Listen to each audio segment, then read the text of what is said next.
Hi friends, welcome back our channel. இன்னைக்கு நம்ம சேனலில் ஒரு டிப்ஸ் பார்க்க போகிறோம். என்ன அப்படின்னு பார்த்தீங்கன்னா, பூரி வந்து சில பேருக்கு சாஃப்டாக வராது, அது ஹார்டாக இருக்கும், இல்லை உப்பி வராது.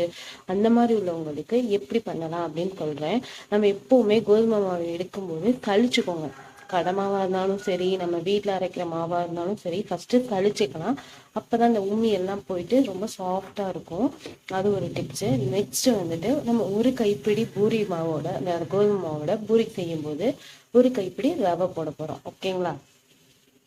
ரொம்ப இல்லைங்க. இப்போ நான் 1 கிலோ மாவுனால இவ்வளோ எடுத்திருக்கேன். நீங்கள் அரை கிலோ மாவுனா இதுலேருந்து கம்மியான ரேஷியோவில் எடுத்துக்கோங்க. ஓகேங்களா?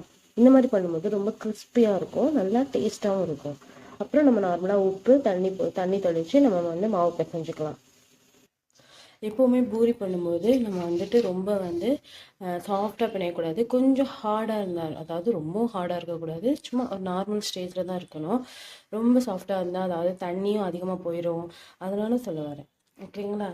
இந்த மாதிரி கொஞ்சம் ஹார்டாக தான் வச்சுக்கணும், ரொம்ப சாஃப்டாக வச்சுக்கக்கூடாது. அதாவது நம்ம கை பஞ்ச் பண்ணும்போது, ப்ரெஸ் பண்ணும்போது இப்படி கொஞ்சம் டைட்டாக உள்ளே போகணும், டக்குன்னு இப்படி இறங்கிடக்கூடாது. ஓகேங்களா? இப்போ ஒரு 5 மினிட்ஸ்க்கு ஒரு 10 மினிட்ஸ்க்கு நல்லா உருட்டும். பாருங்கள், நான் வந்துட்டு குட்டி குட்டி பாலாக இந்த மாதிரி ரவுண்ட் பண்ணி எடுத்துக்கிட்டேன். பக்கத்துலேயே வந்துட்டு ஆயிலும் வச்சுக்கோங்க, ஏன்னா இதை தொட்டு தான் நம்ம வந்து பரத்த போகிறோம். ஆயிலும் வந்து ஊற்றி வச்சுருக்கேன், நல்லா ஹீட் ஆகட்டும். எப்போவுமே நம்ம பூரி சுடும்போது ஆயில் வந்து நல்லா ஹீட்டாக இருக்கணுங்க. அப்போ நீங்கள் வந்துட்டு அந்த ஆவி பறக்கும் பார்த்தீங்களா, அந்த மாதிரி. ஓகேங்களா? எக்ஸாம்பிள் பார்த்தீங்கன்னா, இந்த மாதிரி லைட்டாக கொஞ்சம் மாவு எடுத்துக்குவோம். அதாவது பிகினர்ஸ்க்காக சொல்கிறேன், எப்படி ஹீட்டாக இருக்குது என்னன்னு தெரிலன்னா இப்படி கண்டுபிடிக்கலாம். ஓகேங்களா? ஒன்று இப்படி மாவு போட்டோன்னா அது பபிள்ஸ் மாதிரி வந்து இப்படி மேலே வரும். அப்போ ஓகே, நல்ல ஹீட்டில் இருக்குது அப்படின்னு அர்த்தம். ஓகேங்களா? இப்போ நான் ஒரு பால் எடுத்துக்கிட்டேன். எடுத்துகிட்டு லைட்டாக இந்த மாதிரி லைட்டாக டிப் பண்ணால் போதும். டிப் பண்ணிவிட்டு இப்படி சென்டரில் வச்சு ஒரு ப்ரெஸ் பண்ணுங்கள். ஓகேங்களா? இப்போ நம்ம பரத்த ஆரம்பிக்கலாம். இந்த மாதிரி ரவுண்ட் ஷேப்பில் பரத்திக்கலாம். இப்போ இது வந்து ரொம்ப நெய்ஸாகவும் இருக்கக்கூடாது, ரொம்ப ஹார்டாகவும் இருக்கக்கூடாது. ஸோ கரெக்டான இதில் பரத்தி எடுத்துக்கோங்க.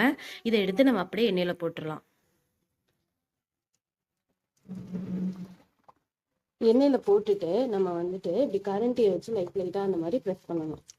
பார்த்தீங்களா எவ்வளோ அழகாக உப்பு இருந்ததுன்னு? இந்த மாதிரி தாங்க, ரொம்ப ஈஸிங்க.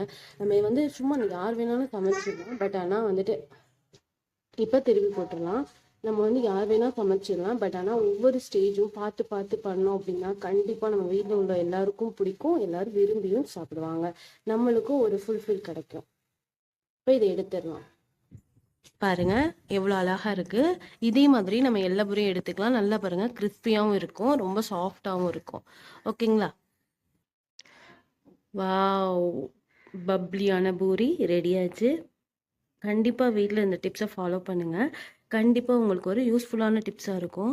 அதோடு நம்ம வந்துட்டு பூரிக்கிழங்கோட சாப்பிடும்போது சும்மா வேறு லெவலில் இருக்குங்க. பூரிக்கிழங்கும் ரெடி ஆயிடுச்சு. எங்கள் சேனலுக்கு பிடிச்சிருந்தா லைக் பண்ணுங்கள், கமெண்ட் பண்ணுங்கள். எங்கள் சேனலை மறக்காமல் சப்ஸ்கிரைப் பண்ணுங்கள். தேங்க்யூ.